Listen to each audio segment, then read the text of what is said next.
यो चाहिँ मेरो फुल मिरर विथ ज्वेलरी अर्गनाइज गर्ने आइसकेको छ। वाउ कस्तो राम्रो देखाएको छ फोटोमा चाहिँ। अब हेरौँ है कस्तो रहेछ। यहाँ मलाई मेरो हस्बेन्डले यहाँ खोलेर जोड्न सघाउँदै हुनुहुन्छ।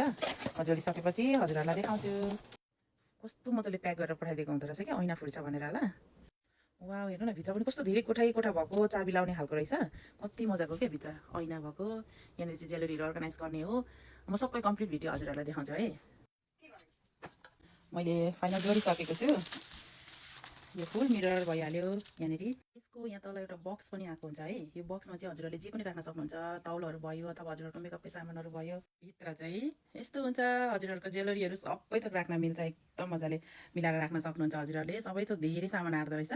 मलाई चाहिँ हतार भएर त्यस्तो अर्गनाइज गर्न आएन खासै। मैले जस्तो जे थियो त्यस्तै नै राखिदिएको छु। हजुरहरूले मजाले मिलाएर राख्न सक्नुहुन्छ। हेर्नु त यस्तो मजाले। अनि यो चाहिँ बक्स हो। यहाँभित्र यो सिसा छ। अनि यो यसरी गर्नुभयो भने यहाँनिर हजुरले राखेर मेकअपहरू गर्न सक्नुहुन्छ। यहाँ माथि मिरर छ। यसरी मजाले अर्गनाइज गर्न सक्नुहुन्छ। कस्तो धेरै सामान आँट्दो रहेछ। अनि यसको चाहिँ लाइट पनि छ। यहाँनिर अन अफ हुन्छ है। यहाँ थिच्नुभयो भने मर्छ, यहाँ गर्नुभयो भने बल्छ। अनि यसको ब्याक साइडमा हजुरहरूले यसरी ब्यागहरू राख्न सक्नुहुन्छ। 3टा स्टेप हुन्छ। अनि त्यहाँदेखि माथि यहाँनिर झुन्डाउने ठाउँ पनि बनाइदिएको हुँदो रहेछ। हजुरहरूले ब्यागहरू भयो टाउलहरू भयो मसिनो त्यो पनि झुन्डाएर राख्न सक्नुहुन्छ। यसरी ब्यागहरू राख्न सक्नुहुन्छ। अनि यसको चाहिँ यसरी भयो नि यो ऐना भयो अगाडिपट्टि भने यहाँ साइडमा यहाँ हेर्नुहोस् चाबी पनि छ। लक लाएर पनि राख्न सक्नुहुन्छ। मसिनो बच्चाहरू भएको घरमा त अब कति धेरै चकचक गरिदिन्छ नि त बच्चाहरूले होइन। त्यो भएपछि हजुरले मजाले लक लाएर राख्न पनि सक्नुहुन्छ। चाबी पनि झुन्डाएर राखिदिएको हुन्छ यहाँनिर। अनि यो चाहिँ मजाले राउन्ड घुम्छ है। जतापट्टि हजुरले घुमाउन नि सक्नुहुन्छ।